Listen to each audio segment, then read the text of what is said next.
In 1464, a sculptor named Agostino di Duccio received a commission from the Opera del Duomo in Florence. He was given a block of white Carrara marble, 18 feet tall, and asked to carve a figure of David for the cathedral's roofline. He worked on it for 2 years. Then he stopped, put down his tools, and walked away.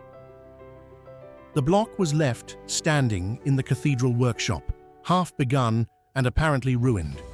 10 years later, Antonio Rossellino tried. He too abandoned it.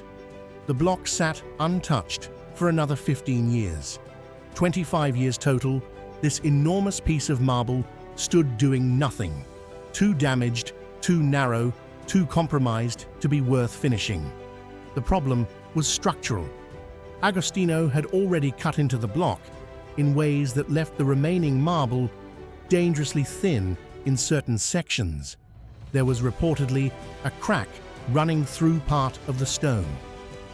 The proportions of whatever could still be carved were, by every conventional measure, wrong.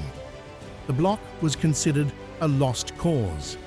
The Opera del Duomo offered it to at least 2 other sculptors before a 26-year-old named Michelangelo Buonarroti said he would take it. He worked on it for 2 years and 2 months behind a wooden barrier so that no one could watch. And what emerged from that supposedly ruined marble was the most famous sculpture in the history of Western art. Not despite the block's limitations, in some ways, because of them. If you want to understand what it means to see something in stone that no one else could see, subscribe to Carrara. That is what we do here. Every sculptor who attempted David before Michelangelo made the same choice. They showed the moment after. David standing over the defeated Goliath, the giant's head at his feet, the sling hanging loose.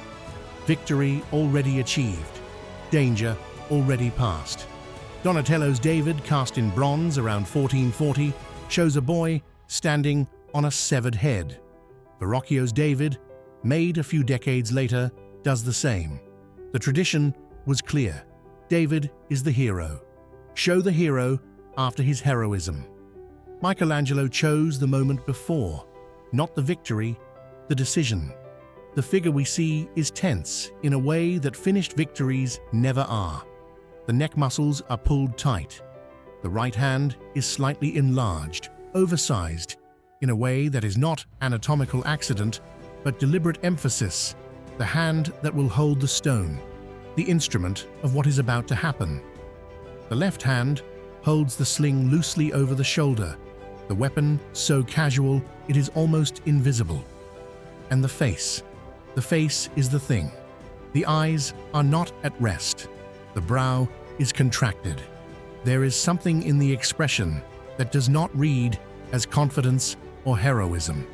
It reads as the thing that comes just before both of those, the moment of assessment, when the outcome is not yet certain and the body is gathering itself for what it has decided to do. Michelangelo carved the instant of commitment. The second, when turning back, is still possible, and the figure has chosen not to. That choice, to show the before rather than the after, is the reason the David does not look like any other David. And it was not an accident.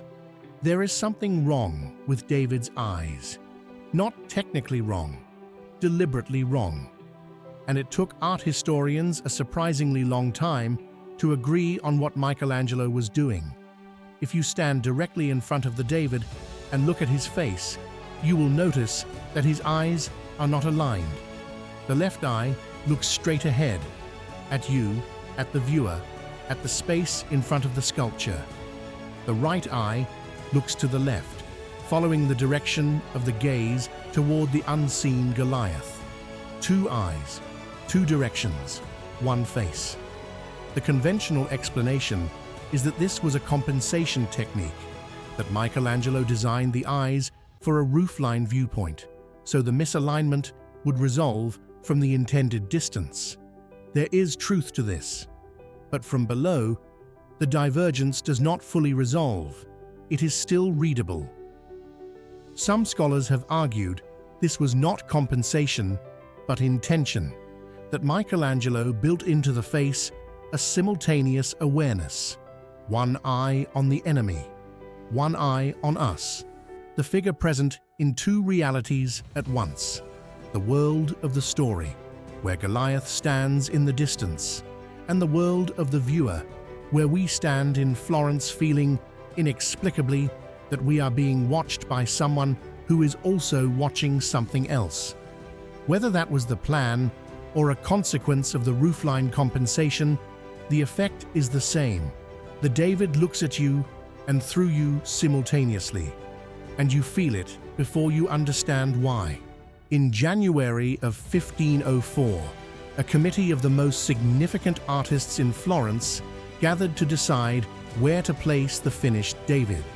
Leonardo da Vinci was there, Botticelli was there, Filippino Lippi, Perugino, Giuliano da Sangallo, 30 people in total. Their task was to choose a location for a sculpture made for one specific place and could not go there. The problem was practical. The David was too heavy. The cathedral roofline could not support 18 feet of solid marble. So the committee debated. They proposed the Loggia dei Lanzi, various positions around the Piazza della Signoria. They debated for months. What no one proposed was putting the David at eye level, where every detail could be seen up close. The oversized hands, the divergent eyes, the neck tension, the sling so subtle it nearly disappears. All of these details were designed to be read from 40 meters below, simplified and amplified for distance. At eye level, in a museum room, they are almost too much, too present, too specific. You are standing inside the experience the sculpture was designed to project from a distance. It is like reading a billboard. From 2 feet away, the scale is wrong. The resolution, overwhelming. Michelangelo made something for a position it never reached. And what we see in the academia today is a work permanently installed in the wrong place, seen in a way it was never designed to be seen, which may be precisely why it is so difficult to stand in front of it and look away. Subscribe to Carrara. The things that were never meant to be seen this way are always the most interesting. I have been thinking about what it means that the David ended up somewhere it was never designed to go. The sculpture was made for a specific position, a specific viewing distance, a specific relationship between the figure and the people below it. That relationship never happened. The David was placed at street level in the Piazza della Signoria in 1504, moved to the Accademia in 1873, and has been seen ever since at a scale and proximity that Michelangelo did not intend and could not have anticipated. And yet the David is the most visited sculpture in the world, not despite being in the wrong place, perhaps because of it. At 40 meters, the figure would have been impressive, powerful, symbolic, a statement about Florence's political independence. You would have looked up and felt the weight of civic pride. At eye level, something different happens. The face is too close. The eyes are too specific. The tension in the neck is not a distant symbol. It is a body, 3 feet from your body. The roofline David would have been a monument. The museum David is a presence.